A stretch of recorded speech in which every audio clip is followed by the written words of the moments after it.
పూరీలు అయిపోయాయి. ఇప్పుడు మనం సర్వ్ చేసుకుందాము. ఇట్లా పొంగిన పూరీలను ఇలా ప్లేట్లోకి సర్వ్ చేసుకొని మామిడికాయ పెసరపప్పు చూస్తుంటే నోరూరిపోతుంది కదా, అంత అదిరిపోయింది. అందులోకే చికెన్ ఫ్రై కాంబినేషన్ అస్సలు స్పైసీగా ఎంత టేస్ట్గా ఉందంటే ఈ మామిడికాయ పెసరపప్పు ఈ చికెన్ ఫ్రై తోటి అదిరిపోయే టేస్ట్ అండి, మాటలు లేవు. ఇంకా ప్రొసీజర్లోకి వెళ్ళిపోదాం. నేను ఇప్పుడు పూరీ కోసము గోధుమ పిండి తీసుకున్నానండి. గోధుమ పిండి తీసుకొని అందులో కొద్దిగా సాల్ట్ వేసుకొని కొద్దిగా ఆయిల్ వేసుకోవాలి. ఆయిల్ వేసుకుంటే మనకు పూరీ పొంగుతుంది, సాఫ్ట్గా కూడా వస్తుంది. దానికి తగ్గ వాటర్ వేసేసుకొని ఇలా పిండిని అయితే మెత్తగా కలుపుకోవాలి. కాసేపు పక్కన పెట్టి ఇలా చిన్న చిన్న ఉండలుగా చేసుకొని మనము పూరీ ప్రాసెస్ అయితే మొదలు పెడదాము. ఉండలు అయిపోయాయి కదా, ఇప్పుడు పూరీలు చేసేసుకుందాము. చాలా మంది మైదా పిండితో పూరీ పిండితో పూరీలు చేస్తారండి. అది మైదా పిండి అయితే హెల్త్కి అంత మంచిది కాదు, అందుకనే నేను గోధుమ పిండి యూజ్ చేశాను. ఇక్కడ గోధుమ పిండి హెల్త్కి హెల్త్ ఉంటుంది, టేస్ట్కి టేస్ట్ ఉంటుందండి, చాలా బాగుంటుంది. గోధుమ పిండి పూరీలు చాలా తీయగా వస్తాయి. నేను ఇప్పుడు ఈ పూరీ కాంబినేషన్కి నేను పెసరపప్పు తీసుకుంటున్నాను.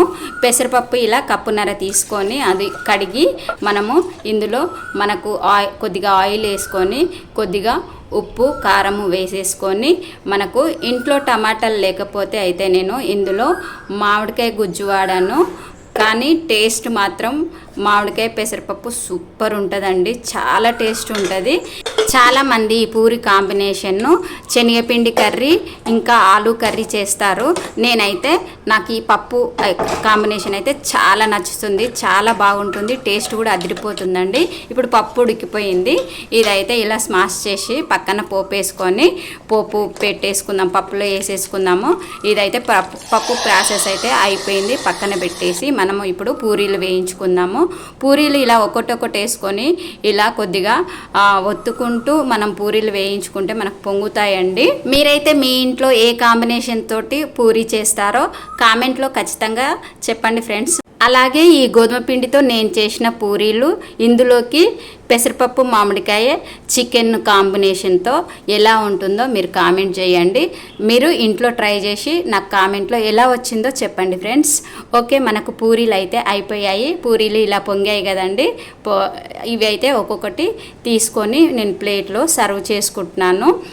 సర్వ్ చేసుకొని మనము దీంట్లోకి ఈ పెసరపప్పు మామిడికాయ ఉంది కదా, అబ్బా చూస్తేనే నోరూరిపోతుంది, అంత కలర్ఫుల్గా ఉంది, అంత టేస్ట్గా స్మెల్ కూడా బాగుంది, అంత బాగా అనిపిస్తుంది. పక్కనే చికెన్ ఫ్రై ఉందండి.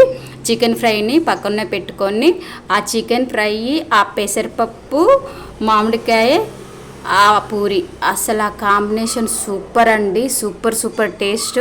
అస్సలు స్కిప్ చేయకుండా చూడండి, ప్రాసెస్ మీకు చాలా బాగా అర్థమవుతుంది.